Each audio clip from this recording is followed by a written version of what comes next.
কুল্লু আমালি বিনি আদমা ইউদাইফুল হাসানাতু বিআশরি আমসালিহা ইলা 700। আল্লাহর নবী বলছেন, আদম সন্তানের প্রত্যেক নেক আমলের সওয়াব 10 গুণ হতে আল্লাহ তাআলা 700 গুণ পর্যন্ত বাড়িয়ে দেয়। ইউদাইফুল হাসানাতু বিআশরি আমসালিহা ইলা 700। একটি নেক আমলের সওয়াব আল্লাহ তাআলা 10 গুণ থেকে শুরু করে 700 গুণ পর্যন্ত আল্লাহ তাআলা বাড়াইয়া তার আমলনামায় পৌঁছায়া দেয়। এরপরে আল্লাহ বলছেন, قال الله تعالى إلا الصوم। মাহে রমজানের রোজা ছাড়া, মাহে রমজানের বাহিরে, রমজান মাসের ছাড়া অন্য মাসের যত আমল আছে, ওই আমলগুলোকে আল্লাহ তাআলা একটি নেকির বদৌলতে আল্লাহ তাআলা 10টি নেকি থেকে শুরু করে 700 গুণ বাড়ায়া দেয়। কিন্তু রমজান মাসের রোজা ছাড়া, রমজান মাসের রোজার সওয়াব আল্লাহ তাআলা নির্ধারিত করেন নাই, কোনো সংখ্যায় বর্ণনা করেন নাই। আল্লাহ বলছেন, ফাইন্নাহু লি ওয়া আনা আজজি বিহি। এই রমজানের রোজাটা হচ্ছে আমার জন্য, আর এর প্রতিদান আমি আল্লাহ তাআলা নিজে হাতে দেব। সুবহানাল্লাহ। তার আগে বর্ণনা করছে অন্য আমলের কথা। নামাজ পড়ছেন, সওয়াব পাবেন। যাকাত দিয়েছেন, সওয়াব পাবেন। সদকা করেছেন, সওয়াব পাবেন। দান খয়রাত করেছেন, সওয়াব পাবেন। নফল নামাজ পড়েছেন, সওয়াব পাবেন। সত্য বলেছেন, সওয়াব পাবেন। মানুষদেরকে সাহায্য সহযোগিতা করেছেন, সওয়াব পাবেন। অবশ্যই এগুলো আল্লাহর জন্য, এই সওয়াবগুলো আল্লাহ দেবে। তবে তার একটা লিমিট আছে, তার একটা সংখ্যা আছে। সেটা আল্লাহ তাআলা একটি নেকির বদৌলতে 700 পর্যন্ত আল্লাহ তাআলা নেকি দিবেন। কিন্তু রমজানের সওয়াবের কোনো সংখ্যা বর্ণনা করেন নাই। আল্লাহ তাআলা এত এত এত সওয়াব দিবেন, যা কোনো পৃথিবীর কোনো সংখ্যায় বর্ণনা করা যাবে না। সুবহানাল্লাহ। কোন ব্যক্তি যদি মহান রবের সন্তুষ্টি অর্জনের লক্ষ্যে, আল্লাহকে সন্তুষ্টি করার লক্ষ্যে কোনো ব্যক্তি যদি মাহে রমজানের রোজাগুলো পালন করে, আল্লাহ তাআলা নিজ কুদরতি হাতে ওই ব্যক্তিকে আল্লাহ তাআলা পুরস্কৃত করবে। সুবহানাল্লাহ। এরপরে আল্লাহ বলছেন, রোজাটা তো আমার জন্য, এই রোজাদার ব্যক্তিদের মর্যাদা আমার কাছে কেমন হবে? আল্লাহ তাআলা বলছেন, ওয়ালা খালুফুন ফামিস সাইমি আতিয়াবু ইনদাল্লাহি মির রিহিল মিস্ক।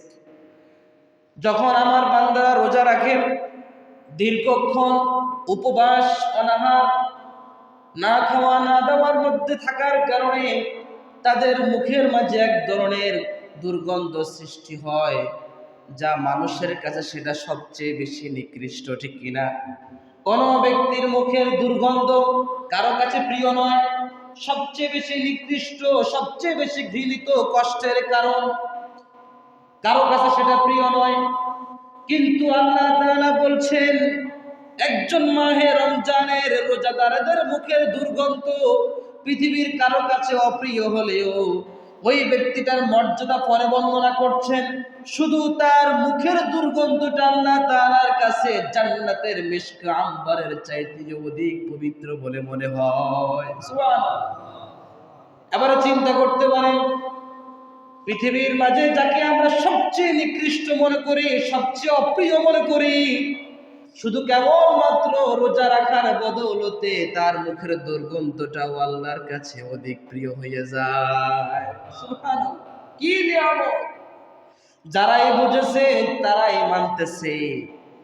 প্রিয় হাজিরিন, শুধু কেবলমাত্র উপবাস থাকলে চলবে না, মুহাব্বত থাকতে হবে কার? আল্লাহর। কার মুহাব্বত থাকতে হবে? আল্লাহর মুহাব্বত থাকতে হবে। আল্লাহ তাআলা বলছেন, আতিয়াবু ইনদাল্লাহ মির রিহিল মিস্ক। মিশকে আম্বরের সুগন্ধির মতো। মিশকে আম্বর হচ্ছে জান্নাতের একটা সুগন্ধি আতর, জান্নাতের একটা সুগন্ধি আতর, যেটা সেটা পৃথিবীর মাঝে যদি অণু পরিমাণ, জাররা পরিমাণ যদি পৃথিবীর মাঝে ছড়িয়ে দেওয়া হয়, গোটা পৃথিবীটা ঘ্রাণে সুশোভিত হয়ে যাবে। সুবহানাল্লাহ। জান্নাতের একটি আতর, সেটা সুগন্ধিময়। আল্লাহ তাআলা বলছেন রোজাদারের মুখের দুর্গন্ধটাও আমার কাছে অধিক প্রিয় মনে হয়। সুবহানাল্লাহ। সেটা কখন? যখন রোজাদার রোজা রাখে। প্রিয় হাজিরিন, তার মানে এই নয় যে আপনারা কেউ রমজানের কেউ দাঁত ব্রাশ করবেন না, মেসওয়াক করবেন না, দাঁত পরিষ্কার করবেন না, বিষয়টা এমন নয়। আল্লাহ তার মর্যাদা বন্দনা করছেন যে বান্দা, তুমি যখন রোজাদার অবস্থায় থাকো, সিয়ামরত অবস্থায় থাকো, রোজা রাখো, তোমার মর্যাদাটা তো আমার কাছে এত অধিক ঊর্ধ্বে, এত ঊর্ধ্বে, তোমার মুখের দুর্গন্ধটাও আমার কাছে অধিক প্রিয়। সুবহানাল্লাহ। আল্লাহর নবী সাল্লাল্লাহু আলাইহি সাল্লাম রোজা অবস্থায় মেসওয়াক করেছেন, কারণ আমরা পারস্পরিক চলাফেরার মাঝে একজন আরেকজনের সাথে কথাবার্তা বলতে হয়, হয় কি না? মুখের দুর্গন্ধটা কিন্তু অধিক কষ্টের কারণ। হ্যাঁ, যেহেতু আপনি এটা বলতে পারেন না, যেহেতু আল্লাহ এটাকে শ্রেষ্ঠ বলেছে, তার মানে আমি ব্রাশ করবো না, মুখে অধিক দুর্গন্ধ সৃষ্টি হবে, আমি আল্লাহর কাছে অধিক প্রিয় হব, বিষয়টা এমন নয়।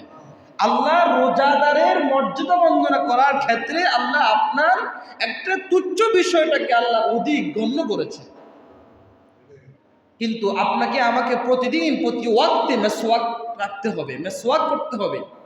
যারা ব্রাশ করেন তার মাঝে কোনো এই যে আপনার মেডিসিন ইউজ করবেন না, কারণ সেটার ঘ্রাণ অথবা সেটা যদি একবারে যদি পেটে চলে যায়, রোজা কি হয়ে যাবে? ভেঙে যাবে।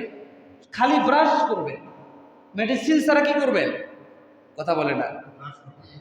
এবার টুথপেস্ট আছে না, ওই পেস্ট ছাড়া আপনারা শুধু ব্রাশ করতে পারেন, মেসওয়াক করতে পারেন।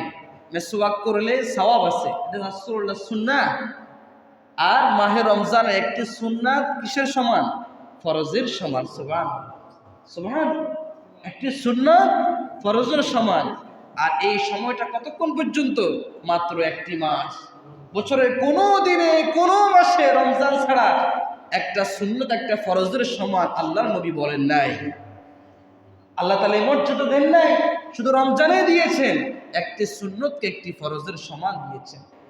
আল্লাহর নবী বলেছেন রমজান মাসের ছোট্ট একটি নফল বিধান, একটি সুন্নত বিধান, একটা ফরজের সমান সওয়াব আল্লাহ দান করে। অথচ একটা সুন্নত, এক রাকাত ফরজ ধরেন, সারা জীবন যদি কোনো ব্যক্তি সুন্নত নামাজ আদায় করে, সুন্নত আমল করে, এক রাকাত অথবা একটি ফরজের সমান সওয়াব হবে না, একটি ফরজের সমান হবে না। গোটা জীবন যদি কোনো ব্যক্তি যদি সুন্নত নামাজ আদায় করে অথবা সুন্নত আমল করে, তবে কিন্তু শুধু মাহে রমজানে কোনো ব্যক্তি যদি একটি সুন্নত মাত্র পালন করলো, সে যেন আল্লাহ তাআলার একটি ফরজ বিধান পালন করলো। সুবহানাল্লাহ। আর মাহে রমজানে কোনো ব্যক্তি যদি একটি ফরজ বিধান পালন করলো, অন্য অন্য দিনে অন্য অন্য মাসের 70